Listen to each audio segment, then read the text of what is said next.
Assalamualaikum warahmatullahi wabarakatuh. Alhamdulillah wa syukurillah, kita masih diberikan kesempatan untuk hadir dalam majelis ini. Semoga ditingkatkan kembali nikmat Islam kita, nikmat iman kita kepada Allah Subhanahu wa taala. Melanjutkan pembacaan surat Al-Imran dan kemudian dilanjutkan dengan pembacaan hadis.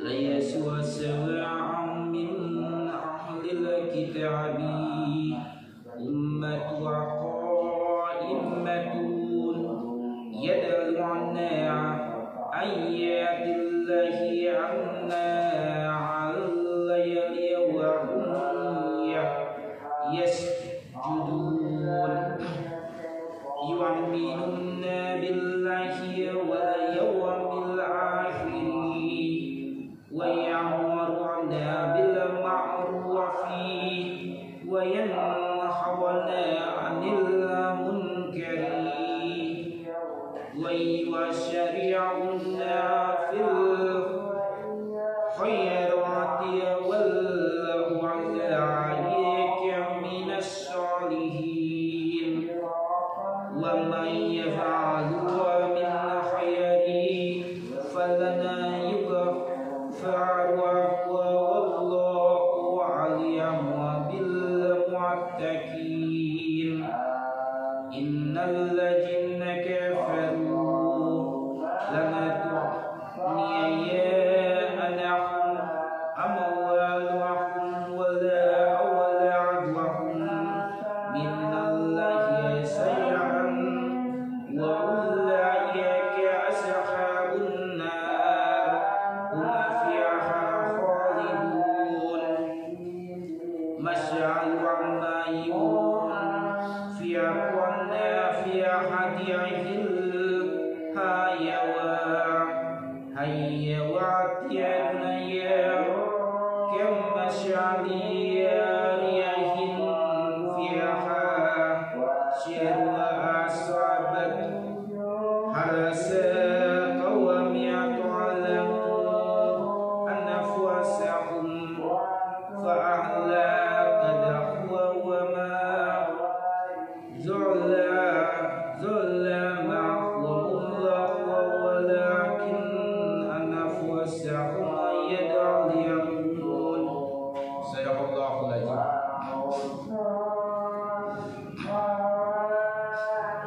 Mereka itu tidak sama.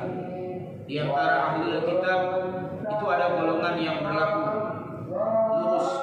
Mereka membaca ayat-ayat Allah pada beberapa waktu di malam hari, sedangkan mereka juga bersujud dan sholat. Mereka beriman kepada Allah dan hari penghabisan. Mereka menyuruh kepada yang ma'ruf, mencegah dari yang munkar, dan bersegera kepada mengerjakan berbagai kebajikan. Mereka itu termasuk orang-orang yang saleh. Dan apa saja kebaikan yang mereka kerjakan, maka sekali-kali mereka tidak dihalangi menerima pahalanya, dan Allah Maha mengetahui orang-orang yang bertakwa.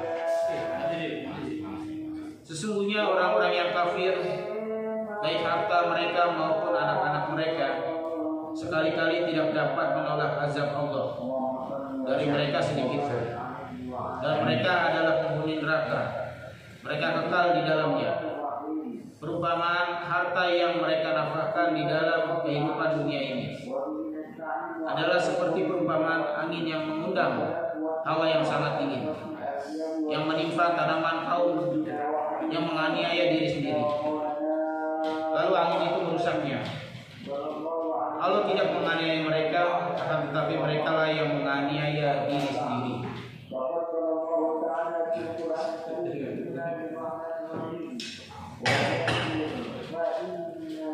Yang masyhur menurut para musafir, sebagaimana disebutkan oleh Muhammad bin Ishaq dan ulama yang lain, diriwayatkan oleh Al-Aufi dari Ibnu Abbas bahwa ayat-ayat ini diturunkan berkenaan dengan pendeta-pendeta ahlul kitab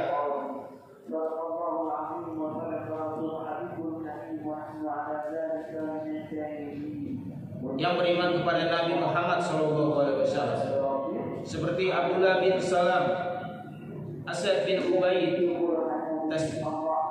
Salabah bin Subah, dan selainnya. Maksudnya tidak sama antara ahlul kitab yang telah dicela oleh ayat sebelumnya dengan ahlul kitab yang masuk dan memeluk agama Islam. Oleh karena itu Allah berfirman menerangkan hal di atas. La yaswa sawa, mereka itu tidak sama. Artinya mereka tidak berada pada tingkatan yang sama. Mengingat ada yang beriman dan ada juga yang jahat, yakni tidak beriman. Oleh karena itu Allah berfirman, Inna a'udil kitabi di antara ahlul kitab itu ada golongan yang berlaku lurus, kaum yang senantiasa menjalankan perintah Allah, mentaati syariatnya serta mengikuti nabinya, dan mereka istiqomah. Yaduluna ayati Allahi anna al-layli wa hum yasjudun. Mereka membaca ayat-ayat Allah pada beberapa waktu di malam hari, sedangkan mereka juga bersujud sholat, yaitu sholat tahajud dan membaca Al-Quran di dalamnya. Dan firman-Nya, yu'minuna billahi wa uryamil akhiri wa ya'muruna bil ma'rufi wa yanhauna 'anil munkari wa yu'assiruna fil khayrati wa ulaika minas shalihin. Mereka beriman kepada Allah dan hari penghabisan. Mereka menyuruh kepada yang ma'ruf dan mencegah dari yang munkar, serta segera mereka mengerjakan berbagai kebajikan. Mereka itu termasuk orang-orang yang salih.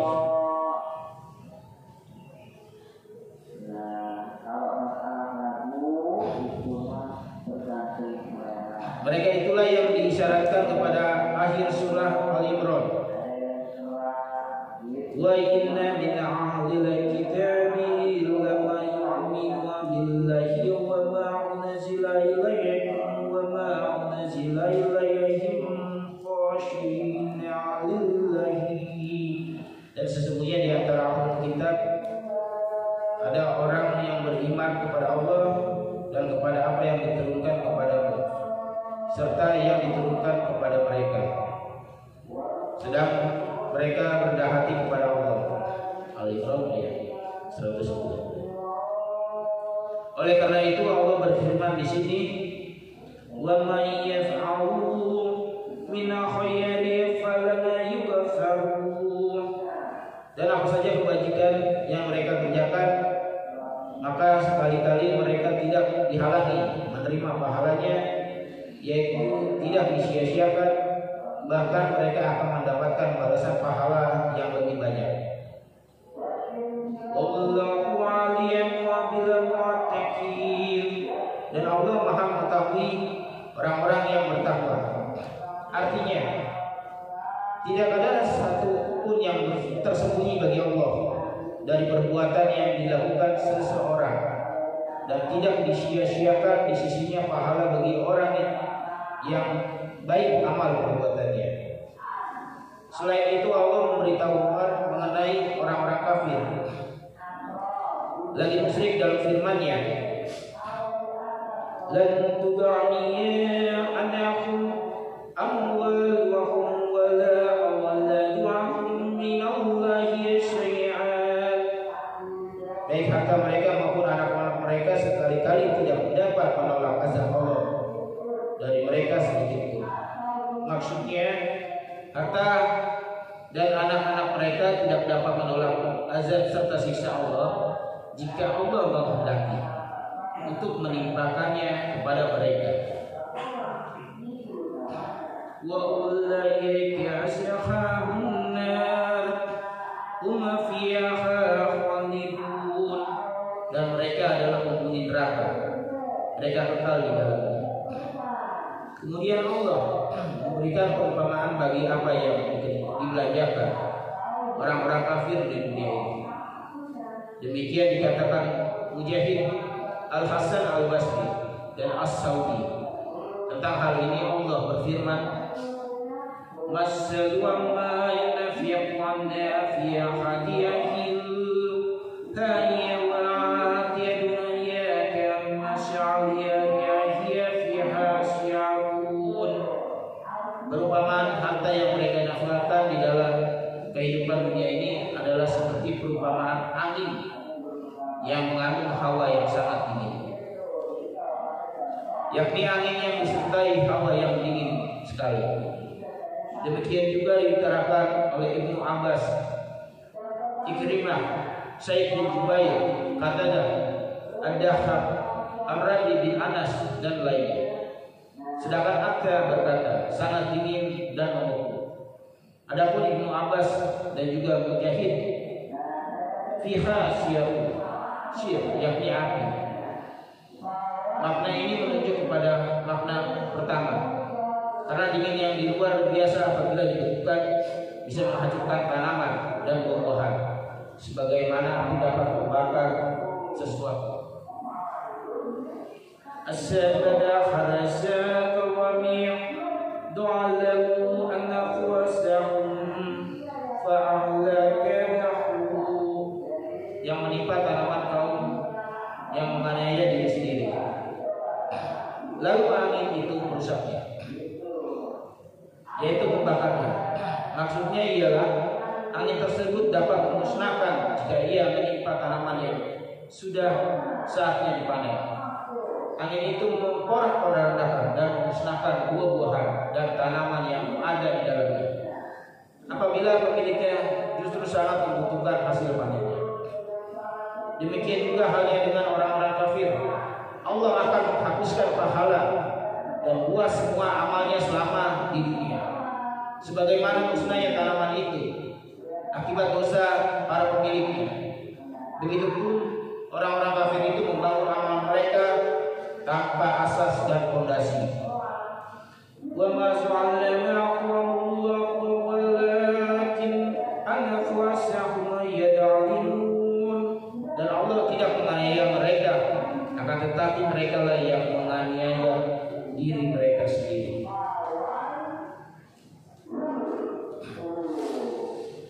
Barakallah, pembacaan surat Al-Qur'an. Saya kemudian dilanjutkan dengan pembacaan hadis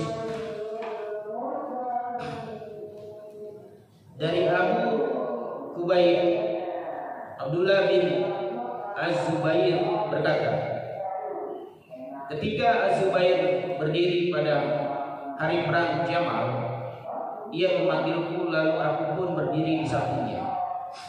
Ia berkata, "Wahai anakku, sesungguhnya pada hari ini tidak ada seorang pun yang terbunuh, melainkan orang yang zalim atau yang dizalimi."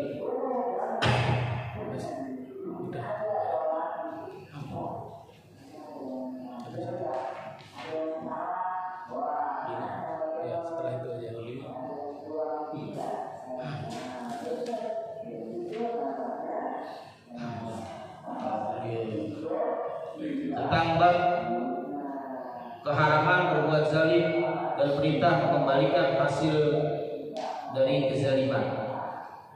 Allah berfirman, "Mal it'ani minna min hamiyami wala safi'i yu'adu." Tidak ada seorang pun teman setia bagi orang yang zalim, dan tidak ada baginya seorang penolong yang diterima pertolongannya.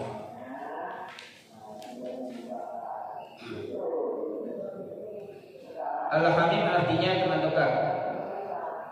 Wa ma'lizaliyamina min nasirin. Bagi orang-orang yang zalim tidak ada seorang penolong. Al-Hajj ayat 71.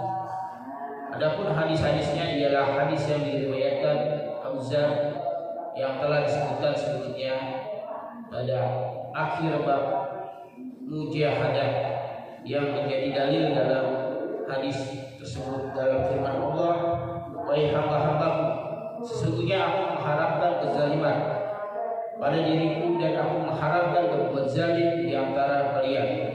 Oleh karena itu janganlah kalian saling menzalimi." Dari Jabir meriwayatkan bahwa Rasulullah SAW bersabda, "Jagalah diri kalian dari perbuatan zalim, karena kezaliman adalah kegelapan pada hari kiamat. Dan jagalah diri kalian dari sifat kikir, karena kikir menyebabkan kebinasaan umat sebelum kalian. Sifat itulah yang menyebabkan mereka saling menumpahkan darah dan menghalalkan hal yang diharamkan pada diri mereka." Hadis riwayat Muslim. Saya ulangi tentang hadisnya. Dari Jabir meriwayatkan bahwa Rasulullah SAW bersabda, "Jagalah diri kalian dari perbuatan zalim, karena kezaliman adalah kegelapan pada hari kiamat. Dan jagalah diri kalian dari sifat kikir, karena kikir menyebabkan kebinasaan bagi umat sebelum kalian. Sifat itulah yang menyebabkan mereka saling menumpahkan darah dan menghalalkan hal yang diharamkan pada diri mereka." Hadis riwayat Muslim. Kosakata asyiru artinya kikir disertai kerakusan untuk mencari harta melalui jalan yang tidak diperkenankan, sebagaimana terdapat dalam hadis yang lain. "Sesungguhnya Allah telah mengharamkan atas kalian durhaka kepada para ibu, mengubur anak perempuan, tidak memberikan hal yang wajib diberikan, dan mencari sesuatu yang diharamkan." Dalam Allah, semoga ini bermanfaat. Kurang lebihnya mungkin Haji Didi mau menambahkan. Cukup ya.